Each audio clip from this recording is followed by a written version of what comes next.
It's just really, really silly. Anyway, okay, all right. Now, we will get to a thing where we get into one of these big debates. It's actually gone on for about 100 years about scaling. It's going to be about power law scaling, but not the scaling of not a decaying power law. It's going to be a relationship between a couple of things, and that will be for us mainly about mass of organisms, right? So many orders of magnitude for mass, and then something like energy metabolism. Big deal, right? I mean, how much does an organism run on? Anyway, so we'll get to that, but it's it's I think a much more serious business than the one we've just seen.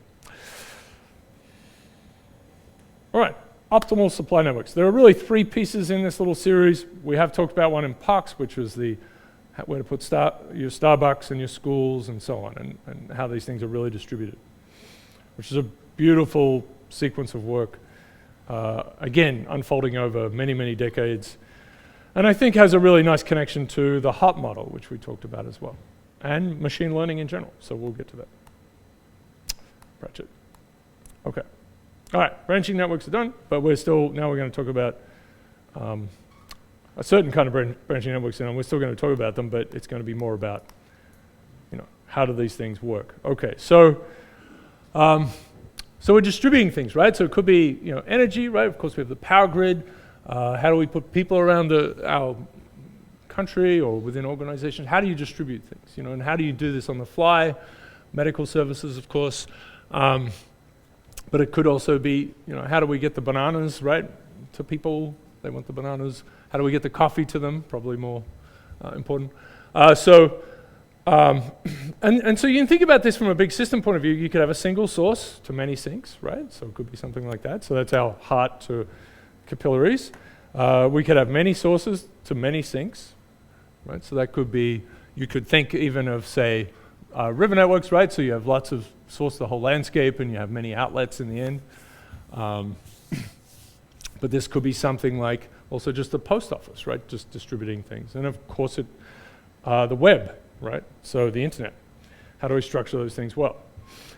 And redistribution as well, right? So we're moving things around. So the stuff in this case could be people and flying around on planes, right? And then having local vehicles and trains and all sorts of things to move them around. So how do we do that well? Often the evolution of that kind of movement, that kind of structure is a bit weird because we have the ancient things that were built when horses were the fastest pieces, and geometry apparently people didn't like right angles, right? So there's very strange inner cities in Europe, and then the more modern things, like especially in the West and the US, are all grids. Manhattan's a great example, right? It's a total mess, and then, yep. Could you, please. Is there an example of a problem that might be many sources to one sink? So you could think of a river basin doing that, and you could think of the venal supply, the venal structure, right? So you've got to get them back. You've got to get all the blood back to the heart. Okay. So that's a return network, and it's different. It's not just a flip. It's mechanically a bit of a different thing. There's little pieces. You got to get the blood back up. Other examples. So you're talking about many sinks. I'm sure there are bazillions of them. What'd you say? The dump? Yeah, sure. Yeah. No, exactly, right? So sewage systems, absolutely. Processing things like rubbish, that sort of stuff. And I have to say, years ago, I was sort of, when I was starting to think about this sort of stuff, and of course I'm not going to, we'll talk about some of the things we did, but a much bigger story. Cities really popped up as a possible thing to really study, and just didn't do it properly. And Betancourt came along, and as I think I talked about in POX, the scaling of, I should do that again, city scaling is super interesting. It still remains a little bit controversial, as to whether it all holds together, but there are, I don't think anyone's done a good measure of how much energy a city uses. I mean, there's a little bit of that sort of thing, but it'd be hard to get the data, or how much refuse comes out of a city as a function of city size, right? And some cities have really solved these problems. So if you think about, say, so for example, so from the sewage point of view, which is a bit of a gross thing to talk about, but it's really important, right, for a city's health.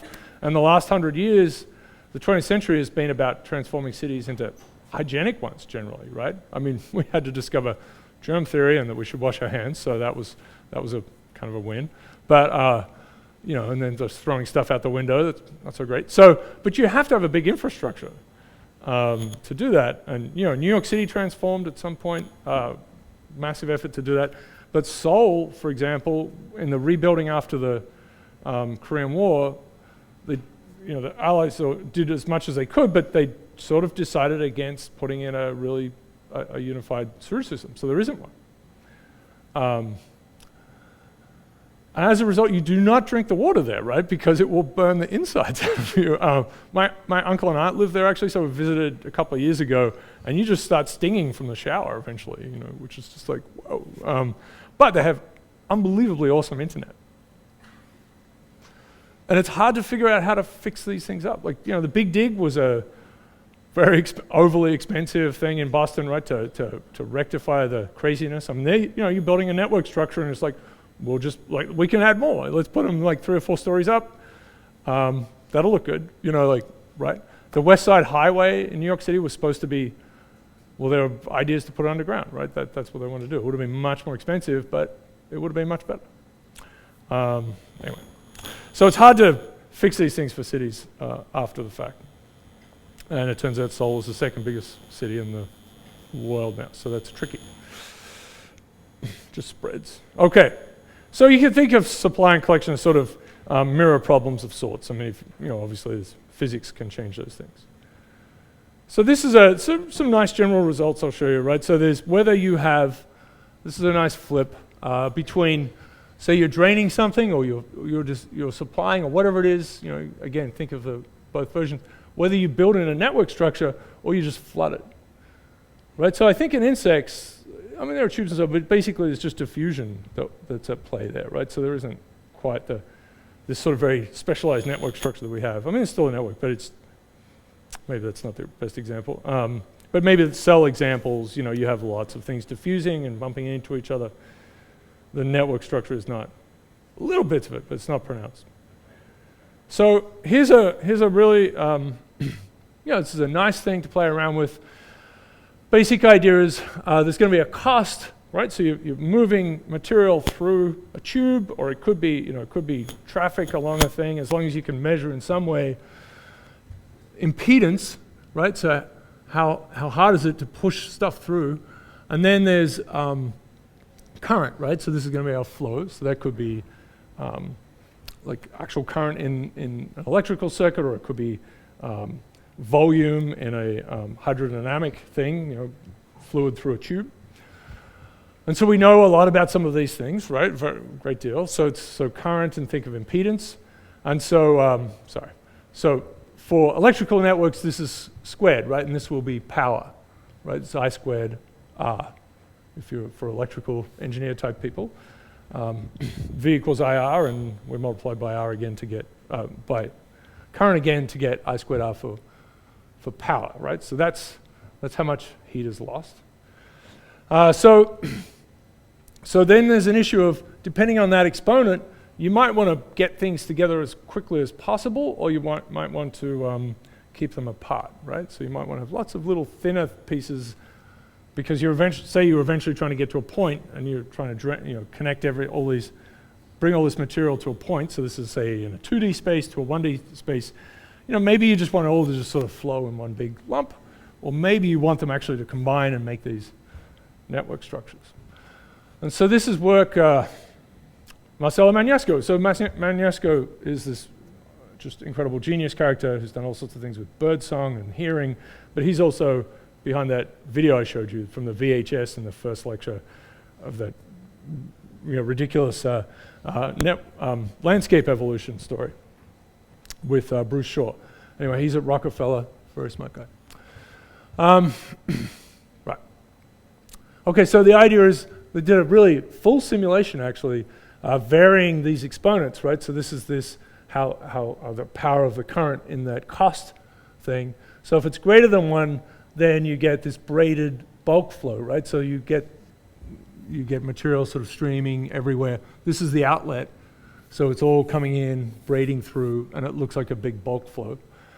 And if it's less than one, so you get a return essentially to putting things together, right? It's actually a benefit to bring stuff together. It's going to be less costly.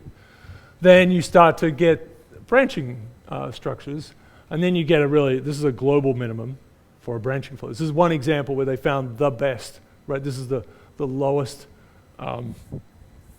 energy dissipation for, because they were able to exhaustively explore this little system they made. And it looks like a nice branching network, of course. So that's a good, that's a very nice observation. That's one piece. There's a whole body of work. It's really sort of Zha's career, and I would think he's done a lot of work. So this guy's at UC Davis. He's a pure math person, and he's had a lot of fun with the so-called Monge problem, which comes from, I think it comes from military stuff in France. It's like, we need to move this dirt over to here. What's the best way to do that, right? So if I scoop up this piece of dirt, should I put it at the back of this thing? Like, what's the most efficient way? And so that's very pragmatic, because you're digging trenches and stuff. It's not a great time. But you can imagine, like, you're in a warehouse and you're trying to move stuff from here to here, or you're the post. I mean, we do a lot of moving around. Humans move stuff all the time. It's a big deal for us. Food, packages from Amazon, right? We are constantly moving stuff around. And I think it's kind of interesting to watch people walking around. They always have little bags as well. Mostly, especially obviously at university. But you go to a city, people have bags. They're always carrying little things around, they have stuff. Anyway, that's a smaller detail. But this is a nice problem where you're trying to get everything out here. And actually there's a uniform distribution of stuff on. So this is a simulation, but you can imagine a uniform distribution of stuff that's trying to get here. And if you went, there's a fractal structure, right? So if you zoomed in, there'd be all these branchings and branchings and branchings ad infinitum up the top. This is trying to get a whole bunch of stuff from that line to a whole bunch of sources or sinks. This could be the sources sink, it doesn't really matter, to another row of another continuum of sinks. And so in both those cases you get branching, right? It's set up such that it behooves the material. And there really is nothing flowing here. This is not just sort of blanked out. There's really nothing flowing. So this stuff really does come together, combines, and spreads apart because it's less costly to be combined, right? So the braiding version would be, in this case, it would just be everything just flows from one end to the other. It would be just a big sheet flow, right?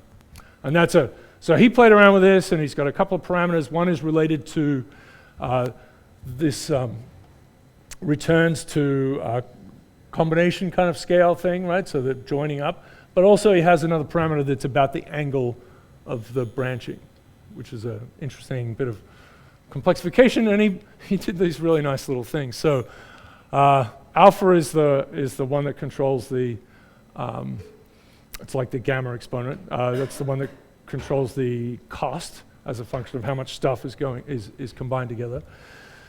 It's a little more complicated perhaps than just current, but that's the basic idea. And then the branching one is this other exponent beta, so that's sort of the second one there. And this is the evolution of a little growing network that's trying to drain this region, and very nicely kind of gets a leaf-like thing, right? So he has some really interesting work. So the idea that some leaves have this kind of curling structure could be just an optimal drainage story. So a couple more examples. These are different ones. I realize I've lost the values. The bottom one is a higher value of beta.